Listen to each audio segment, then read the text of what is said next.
for the introduction.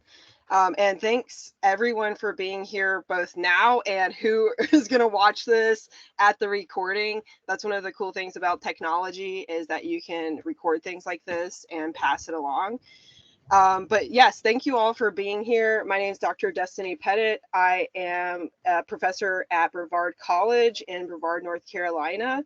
And we actually have one of the students in the program that I teach in here, Channing Barker. She's going to talk to us in a couple slides about her experience on this trip that we took. So yes, thank you for attending. Every single picture you're going to see on these slides were pictures during this epic adventure that we had. So keep that in mind as well. So this is a little bit of an agenda of what we're going to cover today. So I'm going to introduce you to this thing called VOR, which is Voice of the River. It's a really cool program that Brevard College puts on. We'll talk a little bit about that. Give you an overview of the Neuse River, just a big picture takeaway of what that looks like. Talk about the expedition that we took in May of 2023. So coming up on a year now, every single day I wish I was back on the river. It was so awesome and amazing. After that, we're going to have our student experience. So Channing is going to talk to you about what she saw and did and anything about the trip that she wants to share. Then we're going to go into the water quality findings because we did sample water quality along the entire river. We'll also talk about some of the species that we saw, right? Some things that we observed as we were kayaking down this river. And then we'll end with some final takeaways, an overall big picture of the Neuse River itself. So we can't really introduce this thing called Voice of the Rivers without introducing you to like Brevard College's motto, right? So Brevard College, we're here in the mountains near Asheville, and we literally live and breathe this idea of this educational philosophy that we want our students to get out into the environment, right? Experiential education is what we really push for, right? Where we give our students these really awesome direct experiences out in nature to help them really solidify all of the concepts that they've learned in classrooms, right? So what we want them to do is take this knowledge, take everything that they've learned and apply it to real world situations, and to do it collaboratively and between different academic departments, right? And so in the summer of 2023, we had one of these collaborative opportunities between the Environmental Studies program, which I teach in, and our Wilderness Leadership and Experiential Education department, right? So we brought those two departments together to really bring home this whole educational philosophy that we have at the college. And so this is a pre and post trip picture of us. We all made it all the way downriver, and we had an absolute blast doing it, right? So for this Voice of the Rivers trip, the Wilderness Leadership and Experiential Education course was designed to help students learn how to take leadership roles when they're on a long expedition, right? So helping them get comfortable with being leaders and be comfortable with the unknown, right? Because we can't predict what's going to happen out in nature. For the course that I taught, the Environmental Studies course, I really wanted my students to start to explore and start to really understand the relationship that exists between our terrestrial habitats, or habitats along the banks of our streams and rivers, and aquatic habitat, right? So that habitat that's making up the river itself, right? So my course was really looking at observational skills, what can you see, as well as doing water quality testing along the way. And when we combine these courses, myself and my co-instructor, which you can see here in this pre-trip, he's on the far left, we really wanted our students to have an increased knowledge of what a riparian environment is. We wanted to enhance their observational skills, help them develop and become the best leaders that they can be, right? And develop skills to communicate between each other and about really valuable ecosystems, right? So it's a lot that's meshed together, right? And so we took 18 days to go all the way from Raleigh down to Cape Lookout, right? So we were on boats every single day, camping out, being self-sufficient along this way. And so this is what we did. So this is the Neuse River overview. So we set out in Raleigh on May 8th. The first night we actually stayed above the dam at a campground there. And then the next day we put in at the Pool River access right there in Raleigh. So if you're looking on this map, it's this blue boat. And we kayaked the entire length of the Neuse River all the way down to New Bern. At New Bern, we did take out and we drove down to the coast so that we could see those coastal habitats, right? So epic, right? Absolutely epic adventure all the way down from Raleigh to look at every single square inch of this river to really get to know that river itself. And so this is what our days look like. So if you're familiar with the river, you might notice some of these places that are listed on here. So May 8th, that was our first day. We were at the Falls Lake Recreational Dam. These are also the locations we took all of our water samples at. Okay, so keep that in mind. May 9th, we were at the Pool River Road access, right? That's the very first place we put in the actual river at. That night, we stayed on an island, which was super, super cool. It was very difficult to get to, and it had lots of poison ivy on it. But luckily, only half of us got a little bit of poison ivy while we were there. So that was pretty good. The next day, we actually camped at the boat ramp in Smithfield. The town of Smithfield actually let us camp there in their amphitheater area, which was really nice. Then from there, we went to the Richardson's Bridge boat ramp. We kayaked through there. Then we went to the Cox Ferry River access, Old Waynesboro Park, all the way to Seven Springs. Then we camped at the Neuse River Nature Park, Maple Cypress Landing. We spent some time at the Cool Springs Education Center on the Swift Creek tributary.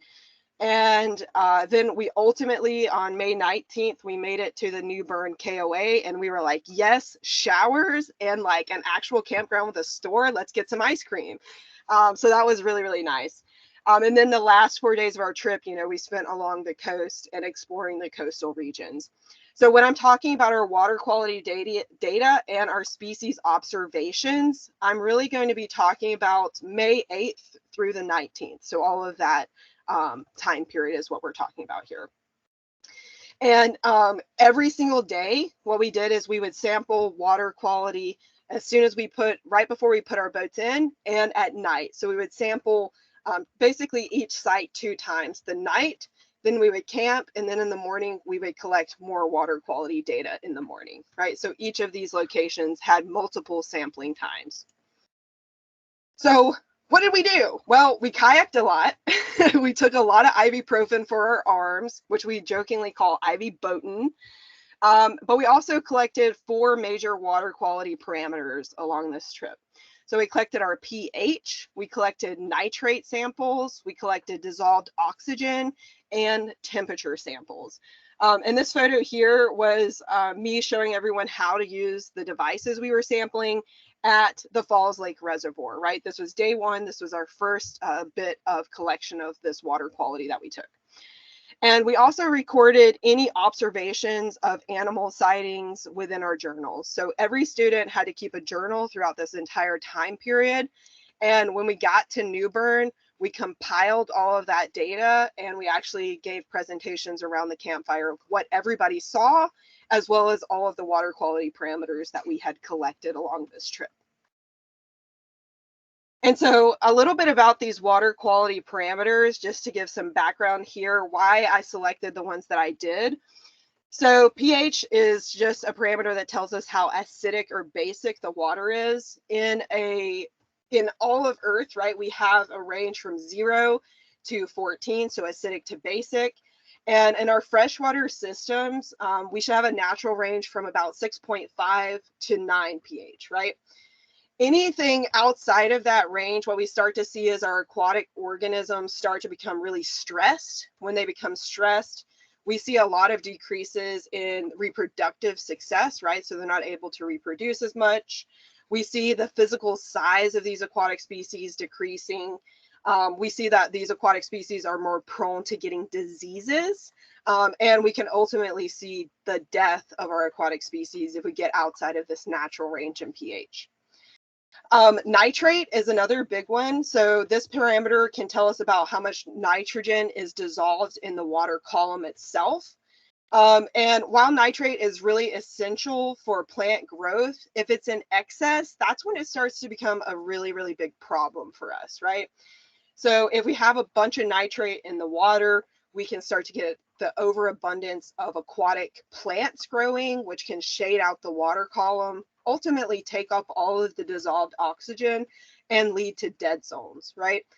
The easiest way for us to picture that happening is in the Gulf Coast, where we have like red tides and a bunch of different aquatic species dying because of agricultural nitrogen runoff happening in those regions, right? So the natural range of this can anywhere between 0 milligrams per liter up to 10 milligrams per liter. 10 is like the drinking water standard. If it's above that, or the freshwater standard, if it's above that, it's very bad, right? But different articles and different journals and researchers will say that if a concentration is above 4 milligrams per liter, this can imply that there's a source of pollution somewhere nearby, right? So we can see it being in that 0 to 10, but anything above 4, we start to question whether or not something is polluting the waters nearby. So the other parameters that we looked at were dissolved oxygen and temperature. So I mentioned those two. Dissolved oxygen can tell us how much oxygen is in the water column, right? And everything living in the water, even though we might not think about it, it actually needs oxygen to survive, right? So if we don't have oxygenated water, most of our aquatic species would not be able to survive, right? And the natural range of this in our freshwater ecosystems is between 6 and 8 milligrams per liter. We can get upwards of 8, especially if we have water that's really aerated, right? It has a lot of movement in it, right? So if it gets depleted below that 6 milligrams per liter, that's where we start to see our aquatic organisms become stressed, begin dying, and ultimately dissolved oxygen is a really great parameter and a really great indicator of the overall ecosystem's health, because it helps to show us whether or not that ecosystem can maintain life, right? So that's a really good one to think about. Temperature, right? Just like us, if it's too hot, we don't want to be there. If it's too cold, we don't want to be there. Our aquatic species are the same, right? So temperature can show us about how much biological activity can actually occur in the water column, and it start to show us a variety of things, right? So standard ranges of this, depending on the season, are anywhere from 0 degrees up to 30 degrees, depending on a whole bunch of different factors, like what's the season, how much flow is happening in our stream, what's the actual depth of the water column, is there any groundwater flowing into our stream or out of our stream, right? All of those things work to really regulate the temperature. So if you're looking, you've noticed there's an extra parameter on here that I did not mention at the beginning. And that's because what happened was several of our devices stopped working and we started using these test strips that I brought. I had these test strips as a backup anyway, and we were using them along the way, but we were also still using our probes that we had brought along the way. And eventually we had those totally break down. Besides our pH, it was a good one. It helped. It maintained its durability throughout the trip. But when we started to rely more on these test strips, we started to see a lot of chromium in our waterway, right? So this parameter can tell us a lot about industrial contamination that's happening in the area. And high levels of chromium are one of those things that we absolutely know does cause lung, nasal, and stomach cancers, right? So this is one of those things that we can say, this actually causes cancer, right? A lot of things we're like, well, we don't know, it might. Chromium, we know, right? Excessive amounts of chromium can do this. So it's really important to think about this one. So in aquatic species, right, this can impact their ability to absorb oxygen, right? We know they all need oxygen to live. It can help reduce their fertility, right? Especially in amphibians and other aquatic invertebrates. And it can be bioaccumulated in fish, causing that chemical to move up the food chain, right? So all of these things are really damaging, these things that chromium can do in our systems, right?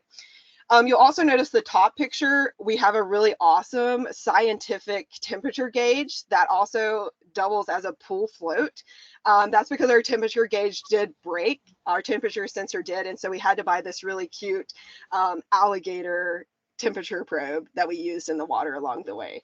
And we had to take a selfie with it on its inaugural day in the Neuse River. So those are all of the water quality parameters we looked at, but I also mentioned that we observed a bunch of species, right? I would say that none of us are experts in wildlife on the trip, right? So we did generalizations, and you'll see that when we go through the data, right? So throughout the day, people would keep mental tracks of the things that they had seen. And at the end, we would journal about all of the different animals. Some of them were so abundant, like we would just keep out loud a number count between all of us on the river as we went downstream. So they would journal about what did they see, how many of those species did they see, and where did you see them, right? Were they on the bank? Were they under the bank? Were they in the water? Was it in the sky, right? So where are the locations that you're seeing these things? Again, and that harkens back to really pushing those observational skills, right? So observe as much as you can. This was a place we stopped for lunch on a sandbar. I looked down and I saw these stoneflies dried out, right? Completely dried, and they were stuck to this rock, which was super cool to see. It was just right below my feet, right? And if I hadn't been looking, I would have just stepped on them and just walked on past, because that's really small, right? You can see my hand there. It's very, very tiny. All right, so now we're going to hear from our student that was on the trip. There were 11 of us, right? There were 11 students. I keep getting this wrong. Along the entire trip, I was like, did we lose somebody? Are there actually 10 or are there 11? Right? So Channing will talk to you just a couple minutes about her experience, right? And that's her in the tandem kayak right there. So she definitely was there. Hey everyone, like Dr. Destiny said, I'm Channing. I'm a senior environmental studies student at Brevard. And not only did I get 6 credit hours worth of credit and a graduation requirement out of the way in a span of 18 days, I also got to do this amazing kind of once in a lifetime experience. So this was kind of a twofold adventure for me. I wanted to do VOR because I've never done anything like it, but also I was halfway through with my senior project. And in my senior project, I was also going to be looking at water quality parameters and looking at amphibians. And this was the perfect opportunity for me to get familiarized with water quality and the materials that I would be using to test the water quality in my own senior project. But this was a super amazing experience. I've never camped for 18 days straight. So that was absolutely amazing. And it was so my favorite part of the entire thing was seeing how the water and the riparian buffer and the ecology of the river changed as we went from source to sea. And those last few days where it started to widen a little bit and we started seeing a little bit more diversity was just amazing. It was one of the coolest things that I've ever done. And then going out to the shore and getting to paddle around the core banks. I've never been to the core banks. That was awesome. And we ended up having some gorgeous days and then some not so gorgeous days in there too. But, you know, it comes with the territory. And like Dr. Destiny said earlier, not only were we learning about water quality parameters, but we were also learning about group dynamics. And we really got to practice our group skills and working through uncomfortable situations as a group together. So not only did we get to learn science, we also got to learn some really important life skills that have definitely benefited me from this experience. But it's something that any underclassmen that ask me, like, oh, should I do VOR? I'm say you for sure should. It's even if you don't know if you're going to like it or not, you should definitely go and do it just to say you've done it. You know, it's one of those things, and it's so unique to Brevard. But yeah, that was a little bit about what my experience was with it and my takeaways from it. Awesome. Thanks for sharing, Channing. So we had excellent weather up until the very end of the trip. Like there was not a cloud in the sky for the first 11 days. And it was like beautiful, amazing, nice, cool temperatures for May and everything. And then at the very end, it was like, no, buckets of rain. We had to set up our tents in the rain on the outer banks. It was, the wind was so strong there was a small craft advisory, so ultimately we couldn't kayak back to our vehicle. We actually had to take the ferry. So we really did luck out at the beginning of this trip. It was absolutely beautiful. All right, so let's get into some water quality findings, right? So we're going to start with the dissolved oxygen. I mentioned that we want it to be above a 6 parts per million in order to maintain aquatic life. And if we look here, we can see that in all locations besides one, throughout our sampling of dissolved oxygen throughout the Neuse River, it was great, right? We had 6 or above, right? So we're right there. We're knowing this river is good. Starting with this dissolved oxygen, it's able to maintain that aquatic life that we want it to. If we look at pH, we can see that it's pretty steadily right there at about 6. Again, our device was not very precise, right? So we didn't get like decimal points like 6.8 or 7.7, right? We just got solid numbers. But we had like 8, 7, and 6 basically along the entire riparian corridor, right? So this is a normal for all of our locations. So we can feel pretty confident in those findings. So if we move on to look at temperature, you can see our gap before we got our alligator probe. There was a couple days where we were like, where can we get another temperature probe from? And luckily we had a really great person following us doing logistics. And he was finally able to, I don't even know where, but he came up one night to our campsite and he was like, here, I found you an alligator. And I was like, it'll work, right? So the temperature was standard for the summer. It was typically between 20 and 25 degrees. We did have an uptick right before our probe died. Could be because the probe was just not functioning properly. But it also could be because that was a really hot day, right? So then we had a gap and then pretty standard temperatures as we moved downstream. So nitrate was the other one which we set out to test. And because that parameter also had an incident happen with it, we were using the test strips that only tested if it was above water standards, so 10 parts per million.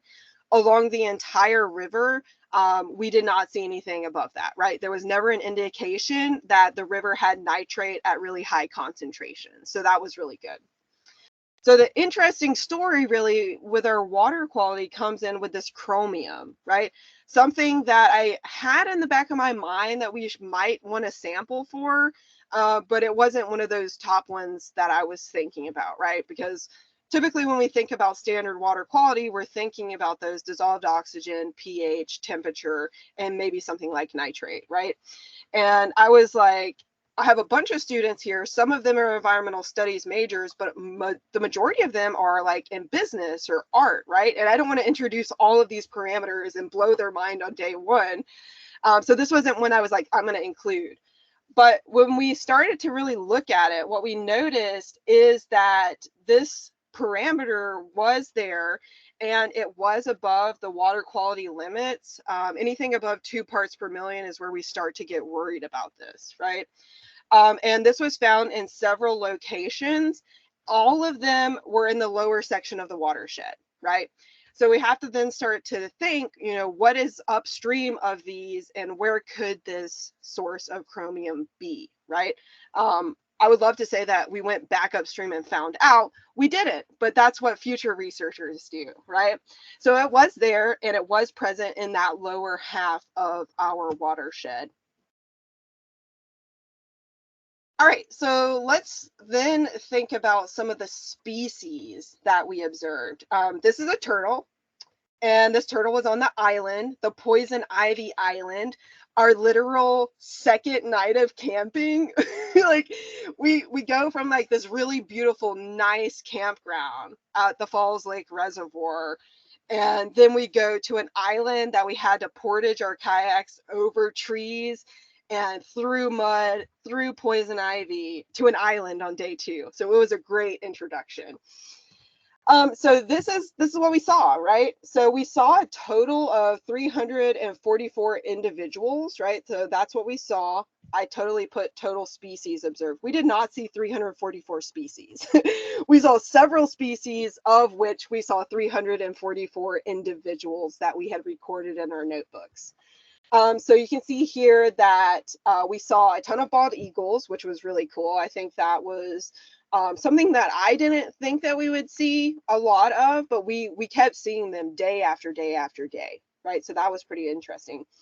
We did see some beaver. Mostly we saw the back end of them because they were very fast and they do not want to be around us. We saw about 20 individuals of beaver. We saw a couple cormorant or snake birds, as I like to call them. I'm sorry if there's any birders in here going to watch this later. The snake bird. We saw about 7 of those. We did see a lot of deer. I thought that was pretty interesting. We would spook them, especially in the mornings along the river banks. We saw about 13 of those. Dragonflies. They were just all over the boats, right? They were everywhere. We saw about 39 individuals. There was one day I remember specifically that we saw a ton of ducks, right? And I was like, what are these ducks? I know they're different ducks. And so we took some pictures and I went back and tried to ID them. Most of them are white Peking ducks, which I think are pretty common to have as like a pet. So I'm assuming that these were escaped pet ducks that were out at the river. And then we did see a pair of wood ducks swimming around. Gar was the only fish that we knew because they don't like boats. Apparently they like to like ram into boats and swim under boats and swim around you. So that was a really cool experience to get. We saw about 5 of those, and there was one particular person that they liked their boat more than others. So we were like, Gar's over here right next to this other person's boat. Saw about 19 Canadian geese, 15 great blue heron. We did see a couple laughing gulls, especially as we got towards New Bern, right? Those where they started to show up.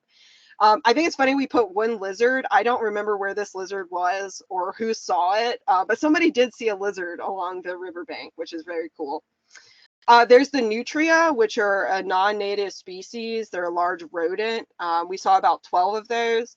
And they had a different behavior than the beaver, and that's where we really started to notice that there were 2 different things along our riverbanks. The nutria typically stayed along the edge of the water and tried to hide, whereas the beaver would dive into the water to get away from us. So those were really interesting and cool to see out there. Towards the very end of the trip, so from Cool Springs down to New Bern, tons of osprey. Absolutely every single day we would see lots of them. There's lots of nests on all of the navigational posts once you get down that far, and the river is so wide. So we saw about 18 individuals over probably the last 4 days. Again, we saw some otters, which was also really cool, about 15 individuals of those. And interestingly, otters and beaver don't like each other. They'll actually fight to the death over territory. And from my understanding, otters typically win. So they're cute, but they're mean, right? So keep that in mind. We did hear a lot of owls, especially at night. We think we heard probably about 6 different great horned owls along the trip, and probably about 2 of the northern saw-whet owls, right? And this is an identification the day after, so take that with a grain of salt of what we actually heard. We definitely saw 1 raccoon, which is amazing considering that we were in a lot of campgrounds, but just 1 raccoon. I will say that the very first night at the reservoir where we camped, everybody woke up. Well, half of us woke up the next morning thinking that there was like a UFO that had like hovered above the campground for the whole night. Because there was a very, very weird sound. And we have no idea where it came from. I just remember I woke up and like 4 other people woke up. And in the morning, we're like, did you hear that last night? So UFO could be on this list, but it's not, right? We did see a red-tailed hawk, which was really cool.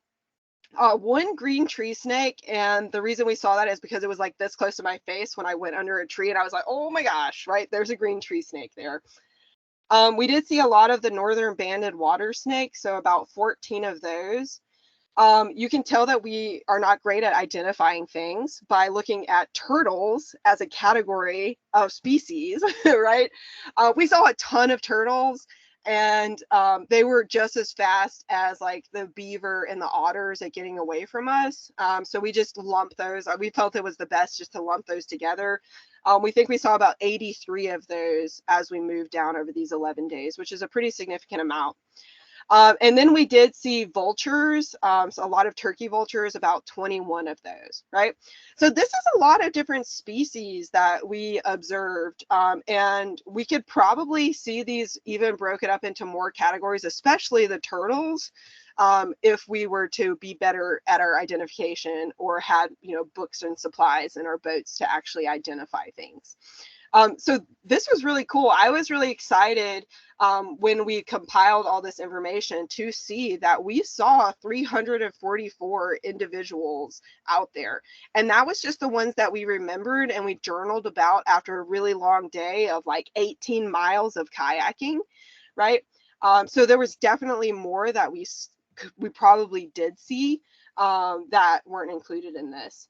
One thing that we didn't write down here is there were lots of fishermen along the banks, and a lot of them would just, as you see 15 boats kayak past you, you're going to be like, what the heck, right? And they would like show us their fish and we would talk back and forth, right? And so those species are not included in this list. Also not included in this list, and one of the sad things that we saw is about midway through our trip, we rounded the corner and we found a dead owl that had been caught up in fishing line along the bank. And at first I was like, well, maybe it's still alive. And then you got closer, it was totally dead. And so that one was kind of really hard to see, right? That was one of the only like dead species, like dead animals that we saw along the trip. And it was really a sign that no matter how far away from civilization you feel, right, there's always those remnants of us, right? There's always signs of pollution, and there's always something that can be there that can harm our wildlife, right? So lots of really cool things that we saw along the way there. So the otters, we spotted a lot of these near Smithfield and the Cool Springs area, right? That's where the majority of those were spotted. The eagles were spotted all but one day, all the way from Pool Road to New Bern KOA, right? So we saw them every single day besides one, and that might have been a day that we were too tired to look up, right? So they were everywhere along this corridor, which was super, super awesome. The osprey were spotted from the North Carolina 55 access all the way down to the New Bern KOA. So this was every single day for the last 3 days we spent on the river, right? Super prolific, seeing them everywhere. It was super cool. Also kind of terrifying. You're in a little boat and there's this giant bird and you're like, I gotta get past it really quickly. But it was a great experience. The owls that we heard were between Smithfield and that old Waynesboro Park. Mostly in that area, kind of further away from like big city civilization. Every single day we saw different species of turtles. So they were definitely the most prolific along the entire corridor. And then at Cool Springs, that's where this picture was taken. This was a really cool place to camp. And we actually camped here and they had an outhouse, which was super cool. We're like, yes, outhouse. At night at Cool Springs, don't look at the ground. I will tell you that if you're ever there at night, don't look at the ground. It's terrifying. So I went to the outhouse and it was still like dusk. And then I came back and the sun had set and I had my headlamp on and I was looking at the ground and I see all of these sparkles. And I was like, oh, that's cool. Maybe it's mica. Maybe it's some type of rock. No, it's wolf spiders. And they're everywhere in that field. And it was like it took everything in my being to like walk through the field to get across it, right? It was super cool though, right? So you have your headlamp on and you just shine across this huge field and there's just sparkles everywhere, right? So that's a really great ecosystem. It's a perfect ecosystem for these wolf spiders. They were everywhere. Also at this location, there were a ton of ant lions. They had dug their little cones out, and you could actually see them when an ant walked through, they would jump out and grab the ants, right? If you don't know what an ant lion is, look it up. Maybe look it up tomorrow so you don't have nightmares. But they're pretty cool, right?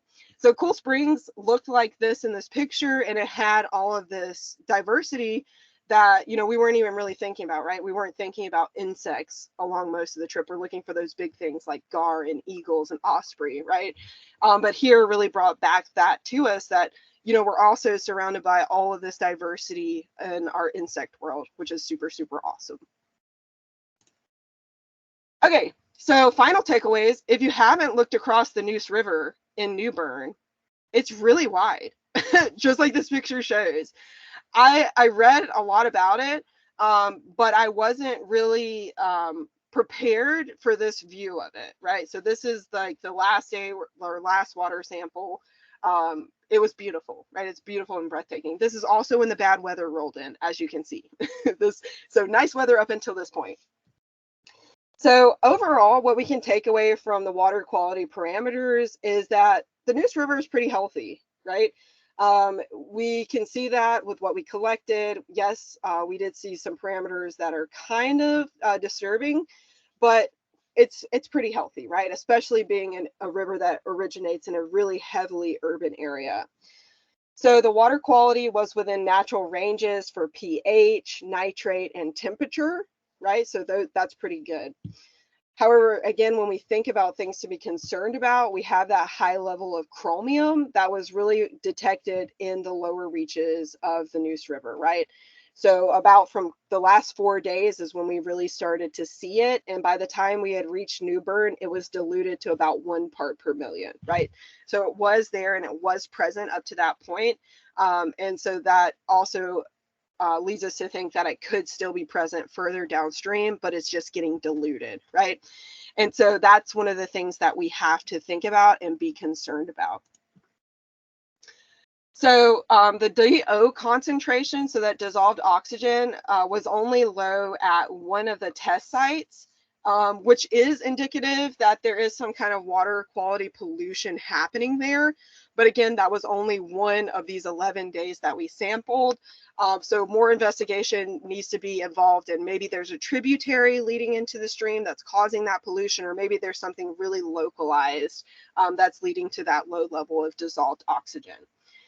So future water quality studies, and if I ever get to do this again, which I hope so, I would really want to focus on chromium, right? Getting a specific chromium sensor to really fine grain where that's located, and then trying to investigate what the source of that is, right?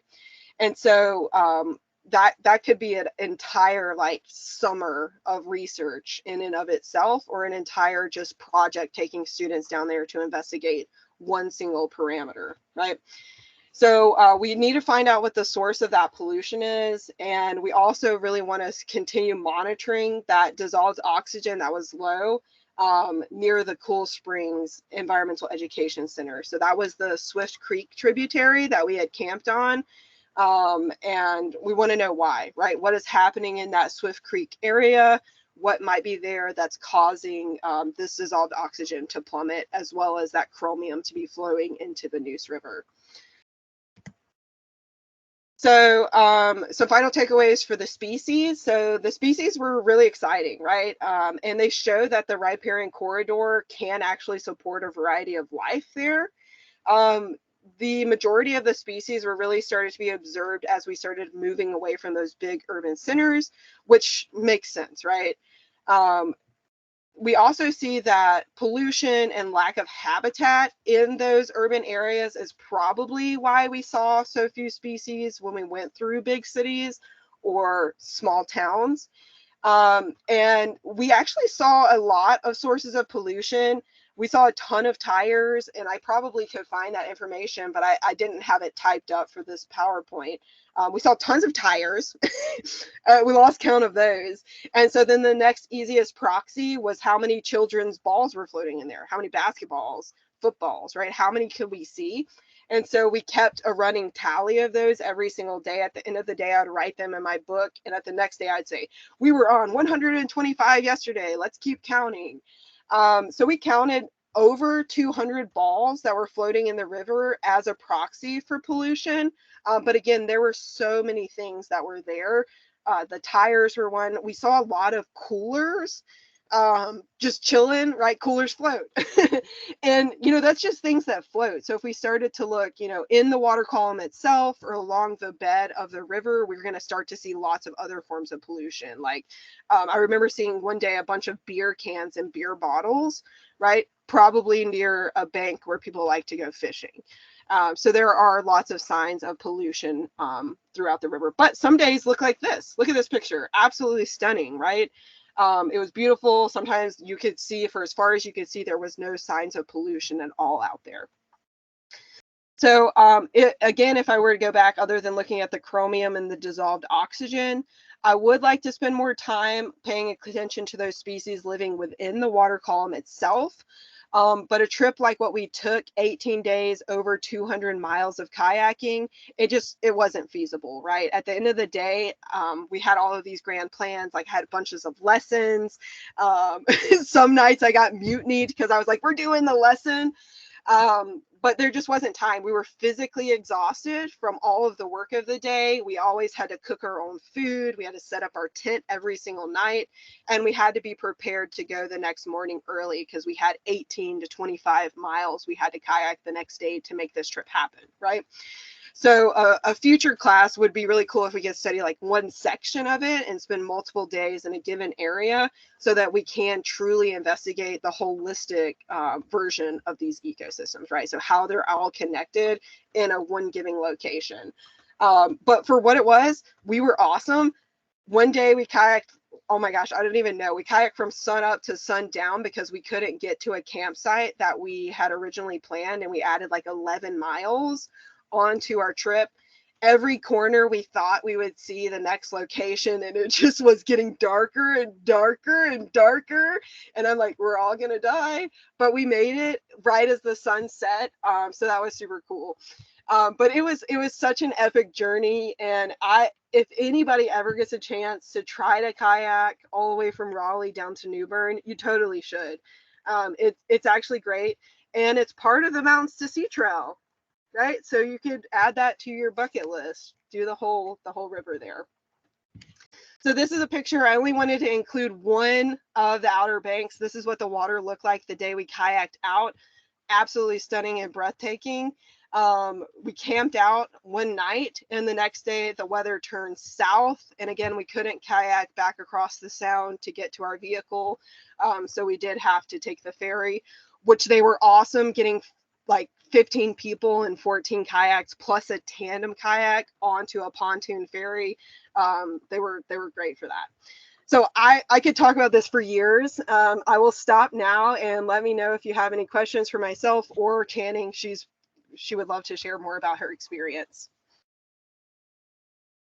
Well, thank you so much to both of you. That sounds like such a wonderful, fascinating trip to have taken. Such a great experience. I now want to do it. So yeah, as Disney said, you're welcome. Feel free to either unmute yourself if you have a question, or you can write it in the chat and I can read it out loud. Whatever works for you.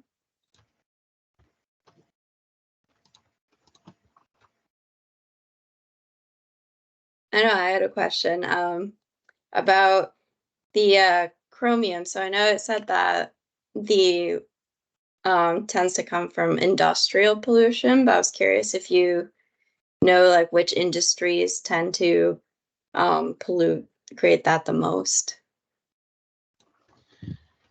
So for chromium in that region, the biggest finger could be pointed to coal ash power plants. That would be the most easy to point your finger at. But other industries might, depending on what kind of processes they use. I know that in the lower half of the Neuse, there are a lot of paper mills. We actually stayed at one of their locations. I'm not really sure about their processes that they go through to turn hardwood into paper, but it could potentially be from those two types of sources. We have a chat, missed the beginning. Is this a trip you plan to do each year? Yeah, Shauna. So this is a trip that is through Brevard College. So all of us students at Brevard College have to take 6 credit hours worth what we call link courses. And link courses are just collaborative courses between multiple different departments on campus. This one happened to be between environmental studies, which is where I teach, and the wilderness leadership and experiential education department. So they're always the one that leads VOR, but they always collaborate with another department. So the trip that's going this year is going to, I cannot remember the river. It's somewhere in North Carolina. We always change the river. Yearly, the river changes, but it's between the Wilderness Leadership and Experiential Education Program and criminal justice. Before, it was between the wilderness leadership and music, and wilderness leadership and poetry, so English, right? So there's always these collaborations that happen between the different departments. And again, the course is designed for non-scientists, non-outdoor experts, really to get them into a position where they're vulnerable enough to actually start to gain those leadership skills, the observational skills that they need to be successful in life, and to help them, become better people, right? And so just so happened that I love water and water quality is my expertise, and I got selected to go, and I was really, really excited about it. But it would be cool to just take regular people on it. That might be a fun summer thing to do. That would be cool. We have another question from Carol. Are there sufficient public campsites along the river for anyone to use if they kayak this river? So I will say that there's a section in the middle of the trip that we took that was really difficult to find a place to camp along. Most of the people we reached out to were super, super open with letting us stay there. Like the town of Smithfield, we just contacted them ahead of time and said, we're coming through here. We'd like to camp there. I can't really speak for an individual getting access to those sites. Other people that have done this trip before include the Neuse River water keepers. They also camped in random locations. They would just camp on a sand dune right on the side of the river, right? So the whole river is public access, and as long as you're not getting onto public property, if you can find an island to camp on, you're fine to camp there. If you find a sandbar, you could camp there. Don't recommend camping on sandbars because if it does rain overnight, you can be washed away. So keep that in mind. But right now, there's not a lot of places that the public can just access. It's more places that want to accept a group of people, right? So if you had 5 or 10 people that you were going with, you had a plan, then you could reach out to places similarly to what we reached out to. But I think that's a part that the Neuse River Riverkeeper is trying to work on, because they're really trying to emphasize the fact that it is a navigable river. It is something that should be a blueway from source to sink, and it can be. So hopefully some things will be coming out in the future about campsites or places where you can easily take in and out every night if you needed to go to a hotel, right? Because going 11 days without taking a shower is gross. It's doable, but it's gross. So you probably don't want to do it quite as crazily as we did. But great question. Yeah, we actually just a couple months ago had Samantha Kropp from the Neuse River Keepers do a lecture for us, and that was a really fascinating one as well. Yeah, she's awesome. So she actually was going to come meet with us on day 1, and she couldn't because she had to fly out of the country. And then she was going to meet us on day 11, and then something else came up, and so we never got to collaborate. But yeah, she's awesome. She's great, and she's so willing to answer any questions. So again, if any of you want to try this, Samantha Kropp, our Neuse River Riverkeeper, is the greatest place, the greatest source of information, and the biggest advocate for this river, and is a great place to go to. The website is soundrivers.org, I believe. Right? Yeah, I'll type that in the chat if anyone would like to check it out. One other question I had is for both Destiny and Channing, what your favorite part was of this whole journey. All right, Channing, you can go first. So, like Dr. Destiny said, there was one day we paddled 11 extra miles, and we were all, I think it was like the fourth day. So it was like our third day on the river, something like that. And we were only supposed to go 18 and ended up going right under 30. And it was pretty miserable, but it was so much fun because we were all just in it together, and we were all kind of delusional because we were so tired and we had no clue what was going on. And we were just trying to go with the flow and keep the spirits high. And we're pulling our kayaks out of the water, and we're in like calf deep, thick mud. Our support person, Clayton, ended up grabbing us pizza because we didn't get off the river until about 8 o'clock. And we get to our campsite and we see a pond to clean our legs off because we thought we were going to go to bed covered in mud. And we see a pond, and it is like heaven on earth. And we all run in and wash off. And then we ended up having a 0 day after that so we could regroup, relax a little bit. And that was my favorite part, was our little 30-mile fiasco of a day that actually turned into being really memorable. Yeah, that day I thought that everybody was going to be like, can you please drive us back to Brevard? And it was only like day 4. It was really hard. It was a very difficult day, but it was a really good day because everybody realized, oh, I can do this, right? Because at the start of a trip like this, you have all of these doubts in yourself. Even if you've done the trip before, right? A trip like that or similarly, you have all of these doubts, and then seeing your ability to not only do 18 miles, which was the longest day by far, right, that we'd done in the last 2 days since we started, but then to add 11 more on top of it. We're all exhausted. But when we finally got there and we saw, that we saw Clayton, we saw the van, and we smelled the pizza, right? The camaraderie, everybody was helping everybody get out. That was a super cool experience. But I would probably say that my favorite experience by far was, seeing everybody as we moved downriver actually start to be more comfortable with just observing and taking everything in, and starting to make those connections about what's happening on the stream bank and what might be happening in the river. That did take a couple days, right, to get into the swing of that. But then people were seeing things they hadn't seen before and being excited when they heard something. Then they're like, oh, is it an otter? Is it a beaver? What is it?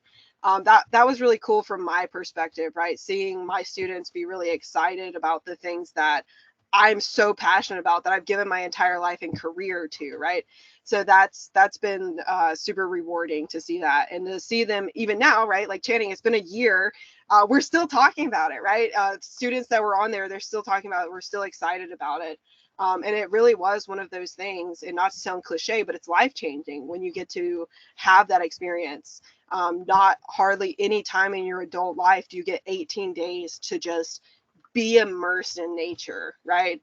And be completely self-sufficient, doing everything together as a group. So that was super, super rewarding. It was really great.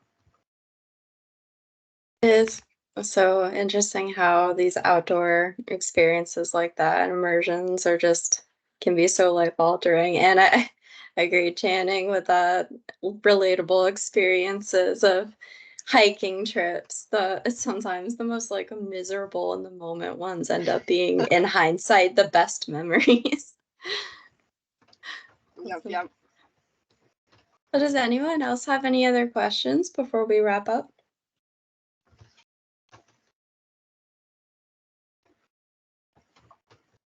Wonderful.